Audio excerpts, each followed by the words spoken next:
Cette configuration avec une bougie verte, une bougie rouge, comme ça s'appelle une couverture en nuage noir. Il faut que le corps 2 commence au-dessus du corps 1 et qu'il finisse en dessous du milieu de la bougie 1.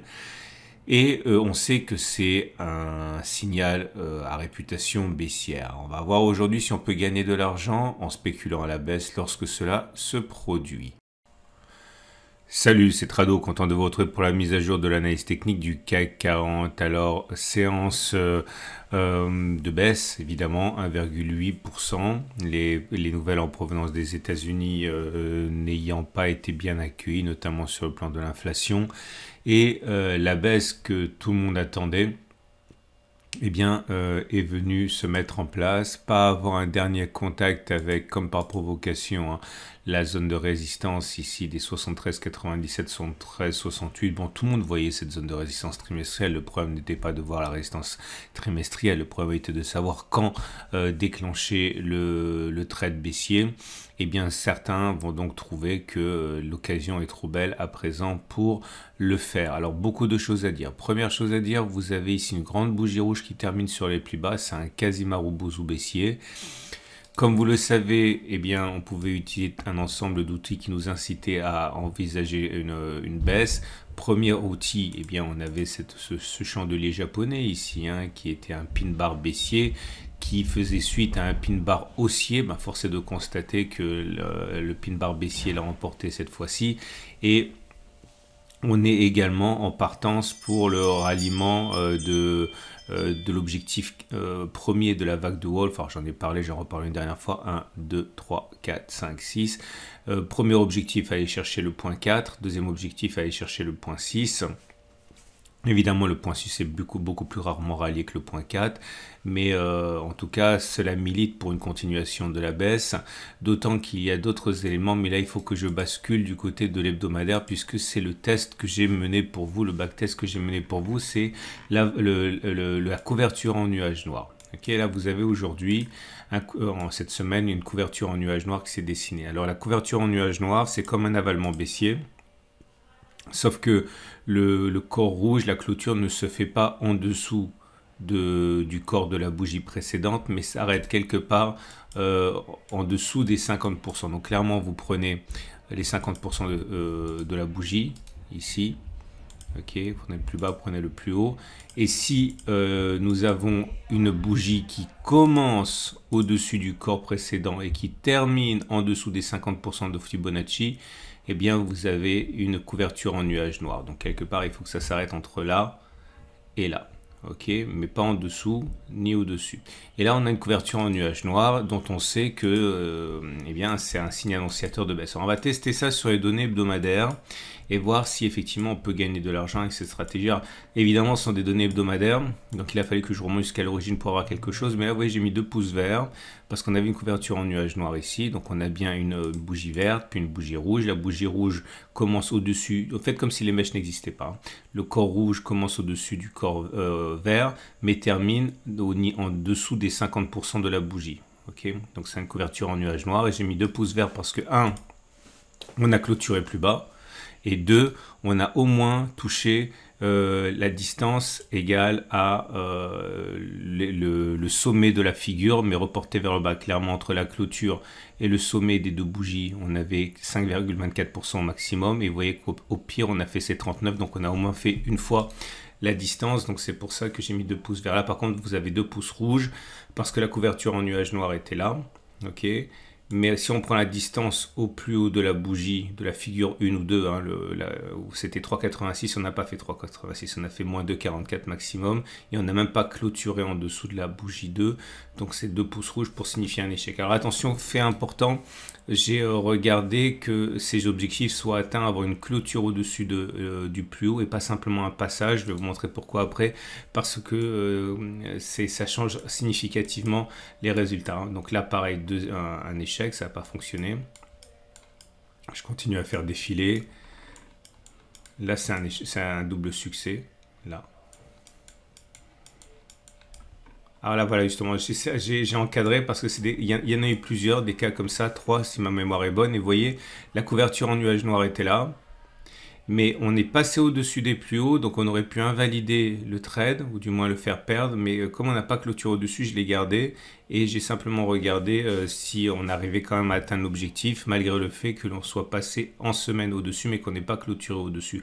Alors, c'est un peu dangereux de jouer à ce jeu-là, parce qu'on ne sait pas exactement où on met le stop de protection, mais si on est si on est disposé à prendre le risque, on améliore significativement le taux de réussite, hein.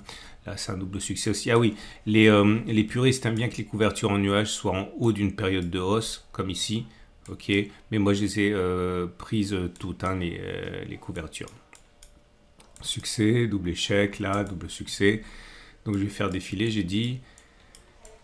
Il y en a un là encore. Ici, là aussi, vous voyez, on est passé au-dessus en semaine, mais il fallait tenir bon. Ok, on n'a pas clôturé en dessous, ça a été une véritable catastrophe pour le CAC 40.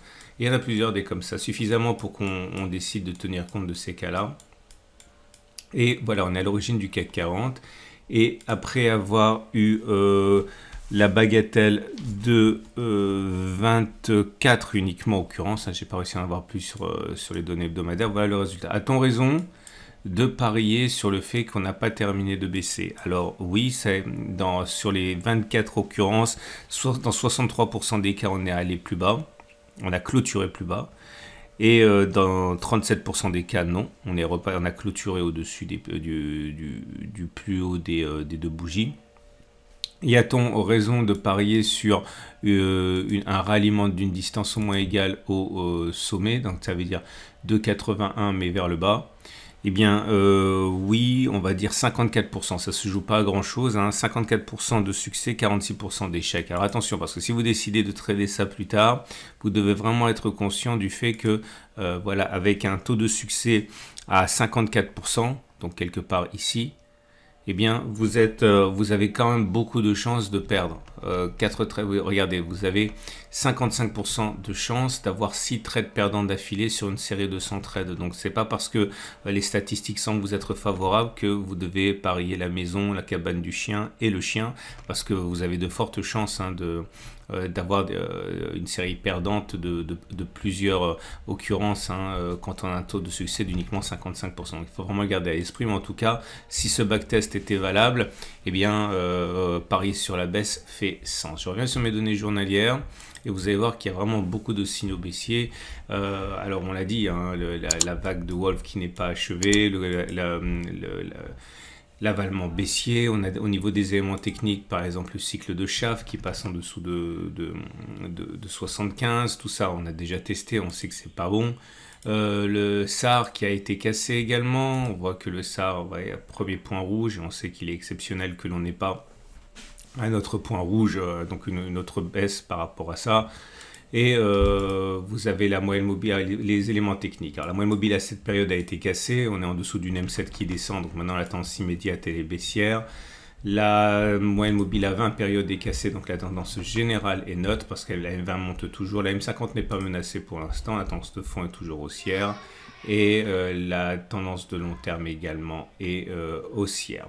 Ce qui nous amène, ah oui, l'Ishimoku qui également nous montre que pour l'instant pas de danger, on est toujours sur un régime de trade haussier, hein, enfin de tendance haussière, puisque la tendance de fond est haussière avec le nuage qui monte, la Kijun monte, donc la tendance générale est haussière, seule la tendance immédiate est baissière puisqu'on est en dessous de la Tenkan.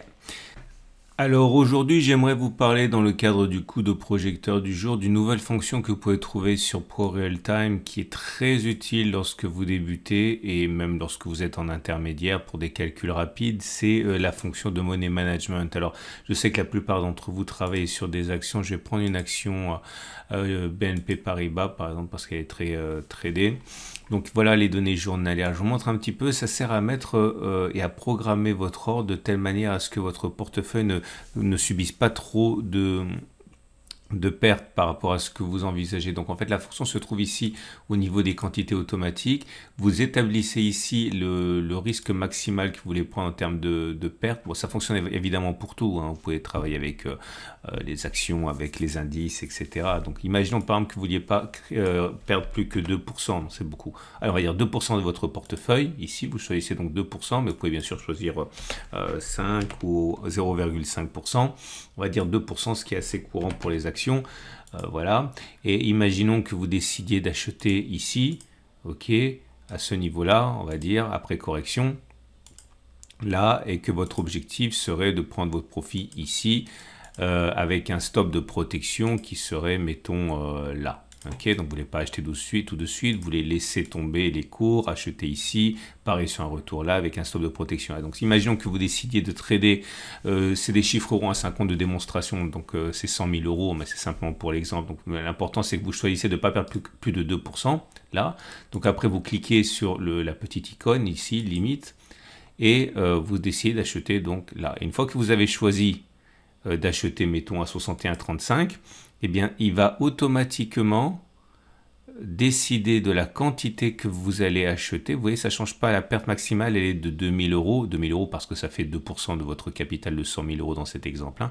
Et au fur et à mesure que vous éloignez votre stop de protection et au fur et à mesure que vous augmentez votre perte, et bien pour que cette perte en pourcentage reste identique, vous achetez de moins en moins. Là, par exemple, vous voyez, on n'achète que 330 actions, alors que si on monte, eh bien, la perte étant réduite en nominal, ça c'est 673 actions.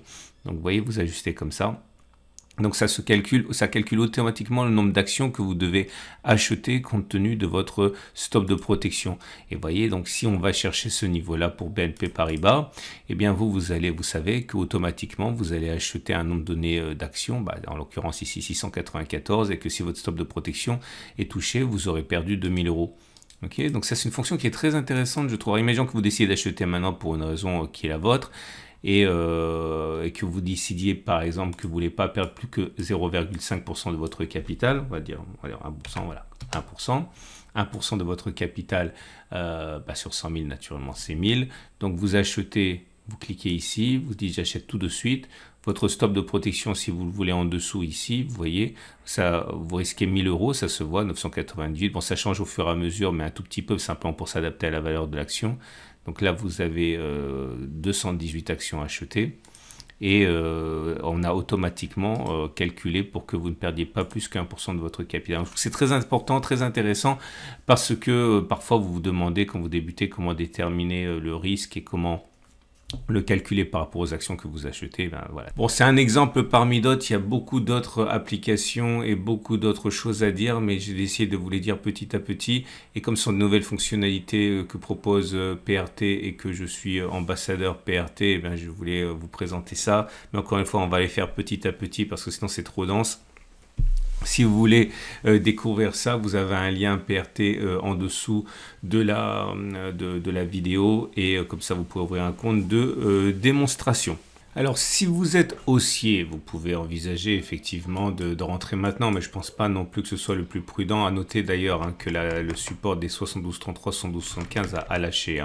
Et c'est un autre élément qui milite dans le sens d'un ralliement du support graphique suivant qui est à, c'est le point 4, 71,30, 70,75. Alors si vous êtes haussier, vous pouvez éventuellement attendre que l'on rallie ces objectifs. Vous mettez un ordre d'achat ici, vous mettez un stop de protection là et vous pariez sur le fait qu'on aura fait le pire et qu'on va remonter. Soignez le ratio gain-risque, ayez quelque chose qui vaille la peine. Par exemple, un objectif de 3,8% avec un stop à 2,5. Vous avez un ratio gain-risque supérieur à 1, donc vous pouvez espérer vous enrichir sur le long terme avec ce genre de procédé. Si vous pensez qu'on va consolider bien plus que ça parce qu'on n'a même pas fait notre throwback sur le support hebdomadaire, et bien dans ce cas, attendez, attendez que l'on redescende jusqu'en bas, achetez ici, stop de protection en dessous, et puis pareil sur le fait qu'on va repartir vers le haut. Attention à utiliser des outils adaptés, pas les CFD au comptant, mais plutôt à échéance, puisque sinon vous allez avoir trop de frais, mais ça, il n'y a que IG qui le propose à ma connaissance. C'est pas le seul, mais que je sache, la plupart ne le proposent pas. Donc faites attention si vous spéculez avec des CFD, prenez pas des CFD au comptant, mais à échéance.